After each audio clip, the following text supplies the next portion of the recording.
Hello students, today we will discuss about critical opinions on Jane Austen and Pride and Prejudice. Okay. Walter Scott, the talent of Jane Austen. Also read again and for the third time at least Miss Austen's very finely written novel of Pride and Prejudice. That young lady had a talent for describing the involvement and feelings and characters of ordinary life, which is to me the most wonderful I have ever met with the big Vaux strand. I can do myself like any now going, but the exact touch which renders ordinary commonplace things and characters interesting from the truth of the descriptions and the sentiment is denied to me. What a pity such a gifted creature died so early. Next, Emily Ligas and Louis Canjameas. Okay. Jane Austen's creative power. The exhaust analysis is no enemy to creative power. Jane Austen's work shows as a wealth of character studies. They are not all equally good, those of women being at once more searching and more lifelike than those of men, but if she has reconstructed souls from the inside with the full and finished touch of the great masters. She has also the talent of picturesque evocation and knows how to sketch figure with so sure and suggestive a pen and that stand out in strong and unforgettable relief. Her power of perceptions is keen and fresh. She immediately grasps the individual traits and so the ad as well as and at least potentially the comic. Her work represents in an original way the internal comedy of life with all its whims and fancies, and as reality only a weakness in her spirit of amusement without lateness, in which self-possession does not exclude a feeling of sympathy, such just as her divination of character does not destroy the concrete sense of faces, gestures, and acts. She allows the virtual kindness of whatever is human.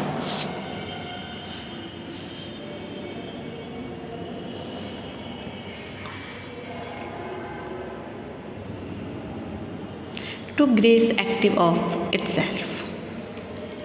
Next, George Sansbury and Jane Austen, yet simple as are the plots, they are worked out with extraordinary closeness and completeness, and the characters and dialogues are of such astonishing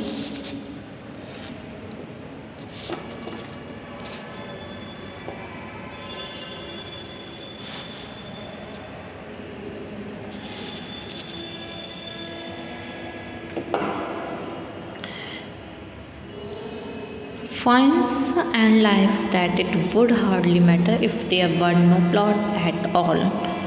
From first to last, this hold on life never fails Mrs. Austen, nor does the simple, suggestive, half ironic style in which she manages to convey her meaning. Not even Scott's or Thackeray's characters dwell in the mind more securely than John Thorpe, the bragging, having undergraduate in Northanger Abbey, and the feather brained, cold hearted flirt his sister Isabella, than the Bennet family in Pride and Prejudice, every member of which is masterpiece.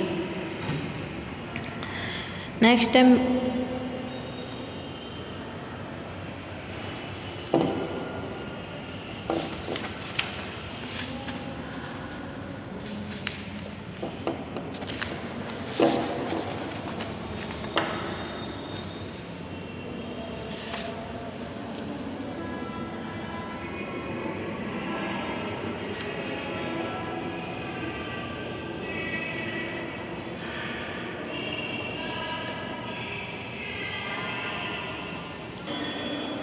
Mrs. Pole, Jane Austen.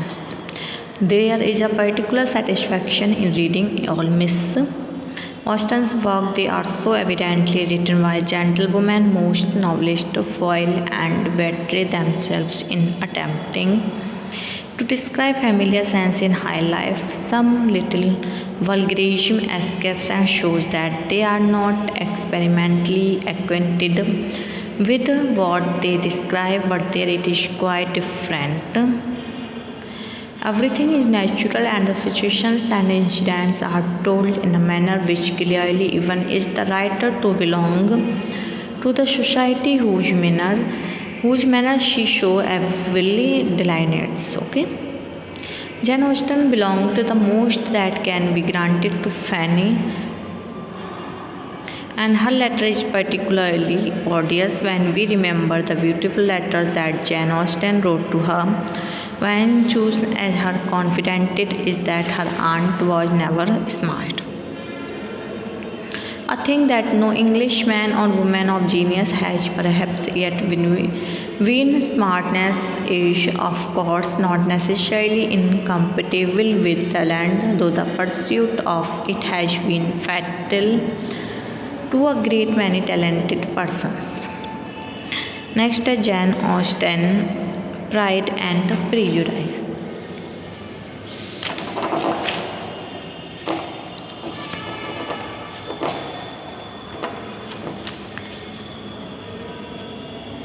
Pride and Prejudice is rather too light and bright and sparkling. It wants shade. It wants to stretched out here and there with a long chapter of sense.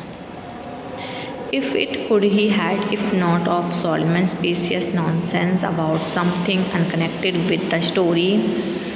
An essay in writing a critique of Sir Walter Scott or the history of Bonaparte,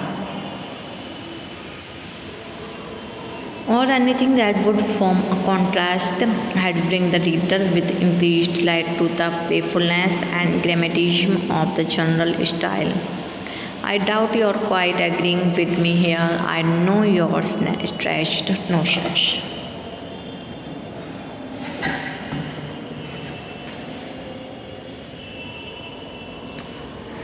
Next, Jane Austen heroine, Elizabeth the heroine. I must confess that I think as delightful a creature as ever appeared in print, and how I shall be able to tolerate those who do not like her, at least I don't know.